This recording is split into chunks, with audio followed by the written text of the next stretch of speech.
अब इस खाद के बाद आपको अपने प्लांट को कोई और खाद देने की ज़रूरत ही नहीं है।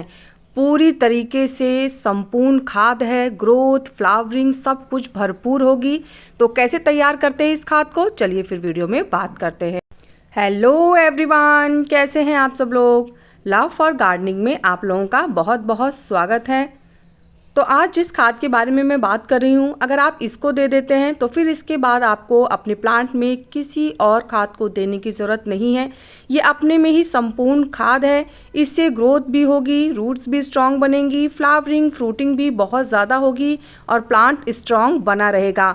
साथ में थोड़ी सी केयर करेंगे तो फिर उसके बाद प्लांट्स को कुछ एक्स्ट्रा देने की ज़रूरत नहीं है। एक ही खाद तैयार करिए और उसी खाद से प्लांट की ऑल ओवर ग्रोथ भी ले लीजिए।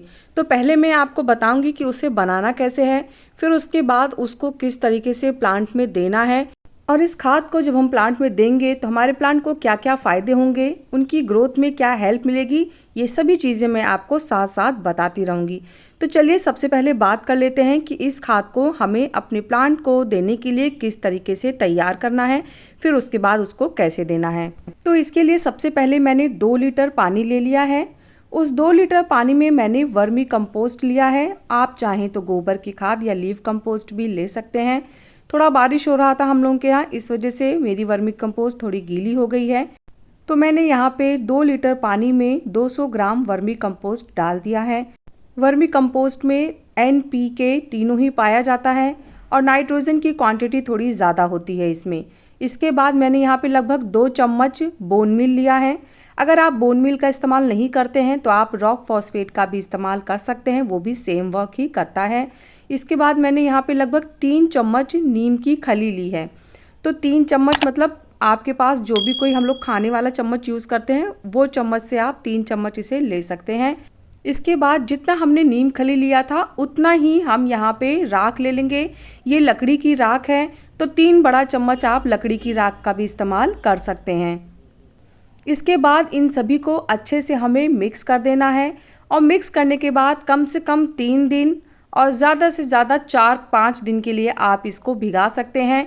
तो 3 दिन भिगाने के बाद उसके बाद फिर इसको हम थोड़ा सा डाइल्यूट करेंगे और फिर हम इसे अपने प्लांट में देंगे। तो कितना डाइल्यूट करना है वो भी मैं आपको बताऊंगी, लेकिन हाँ एक बहुत ज़रूरी चीज़ है, दिन भर में एक बार आप इसे इस तरीके से मिक्स ज़रूर कर दिया करें क्योंकि ये बहुत ज़रूरी होता है। अब इसको किसी ऐसी जगह पे रखेंगे जहाँ तेज़ धूप ना आती हो, वहाँ पे हमें ढक के इसे रख देना है। इस खाद को देने से पहले हमें मिट्टी की अच्छे से गुड़ाई करनी होगी। बहुत गहरी गुड़ाई नहीं करनी है, लेकिन आधा इंच तक आप अपनी मिट्टी की गुड़ाई कर सकते हैं। ऐसी गुड़ाई जिससे रूट डिस्टर्ब ना हो और प्लांट की जो मिट्टी है उसकी थोड़ी सी गुड़ाई भी हो जाए, ताकि ऑक्सीजन हमारे प्लांट की जड़ों में आसानी से पहुंच पाए और फिर जब हम खाद देंगे तो वो भी हमारे प्लांट की जड़ें उसको ईजिली ले पाएंगी। जब भी हम कोई लिक्विड खाद अपने प्लांट को देते हैं तो वो हमारे प्लांट जल्दी एब्जॉर्ब करते हैं और उसको जल्दी से फूड बना के अपनी एक्टिविटी में शामिल कर लेते हैं। तो इसीलिए लिक्विड खाद का असर जल्दी होता है और अगर हम ड्राई खाद देते हैं मिट्टी में तो असर तो उसका भी होता है, लेकिन वो थोड़ा सा देर से काम करती है। और गर्मियों में अगर आप लिक्विड खाद प्लांट को देते हैं तो इससे प्लांट को थोड़ी सी ठंडक भी मिल जाती है। तो दोनों काम हो जाएंगे, प्लांट की ग्रोथ भी अच्छे से होगी, उसको थोड़ी सी राहत भी मिलेगी और इजीली प्लांट फूड अपना तैयार कर लेगा खाने के लिए और उसको डाइजेस्ट करने के लिए। तो अब इस खाद को तैयार कैसे करना है, चलिए इसके बारे में बात कर लेते हैं। जैसे 3 दिन पहले जो खाद हमने बना के रख ली थी, मैं 3 दिन बाद ही उसे यूज़ कर रही हूँ। आप चाहे तो 4 से 5 दिन तक भी भिगा सकते हैं, लेकिन इससे ज़्यादा उसको नहीं भिगाना है। इतना जितना मैंने आपको बताया है इतना इनफ है। हाँ, अगर आप विंटर में ये खाद बना रहे हैं तो फिर 1 हफ्ते तक आप इसे भिगा सकते हैं। 3 दिन बाद का ये रिज़ल्ट है और खाद अच्छे से भीग गई है। इसको ज़रूर मिक्स कर लीजिएगा क्योंकि खाद नीचे बैठ जाती है। मिक्स करने के बाद अब इसे डाइल्यूट करेंगे और तब हम प्लांट को देंगे। तो जैसे हमने इसे 2 लीटर पानी में भिगाया था, तो अब जब हम इसे प्लांट को देने के लिए बनाएंगे तो इसमें हम लगभग 5 गुना पानी ऐड करेंगे। तो मैं यहाँ पे 2 जग पहले खाद लूँगी और उसके बाद उसमें 5 गुना पानी ऐड करूँगी। तो क्योंकि ये एक ऑर्गेनिक खाद है तो आप इसे हर किसी प्लांट को दे सकते हैं, चाहे आपके पास इंडोर प्लांट है, आउटडोर प्लांट है, चाहे आपके पास फ्रूट्स के वेजिटेबल्स के प्लांट है या फिर फ्लावरिंग प्लांट है। तो आप हर तरीके के प्लांट को ये खाद दे सकते हैं। मैंने यहाँ पे 2 लीटर पहले खाद ले ली है और उसके बाद अब मैं इसमें लगभग 5 गुना पानी ऐड करूँगी। 5 गुना पानी ऐड करने का मतलब ये है कि जितनी हल्की ये खाद बनेगी उतना ही अच्छे से गर्मियों में प्लांट इस खाद को ले पाएंगे, क्योंकि गर्मियों में बहुत हैवी खाद प्लांट्स को नहीं देनी चाहिए। तो अगर आप इतना डाइल्यूट करके देंगे तो प्लांट इसको ईजिली ले पाएंगे और गर्मियों में उनकी ग्रोथ बहुत ही अच्छी होगी।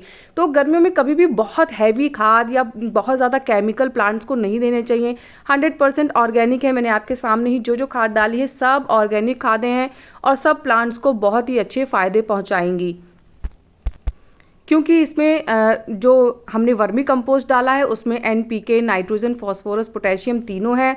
उसके बाद बोन मिल का इस्तेमाल किया है और बोन मिल में कैल्शियम भी पाया जाता है, फॉस्फोरस भी पाया जाता है, जिससे प्लांट की जो बहुत अच्छी जो जड़ें होती हैं वो डेवलप होती हैं, प्लांट काफ़ी मजबूत बना रहता है। फिर हमने इसमें नीम की खली डाली है। नीम की खली में माइक्रोन्यूट्रिएंट्स भी होते हैं, प्लस हमारे प्लांट में जो कीड़े पड़े रहते हैं, छोटे छोटे मिट्टी में अनवांटेड कीड़े होते हैं जिनकी हमारे प्लांट को, रूट को या सॉइल को कोई ज़रूरत नहीं होती है, वो भी ख़त्म होते हैं।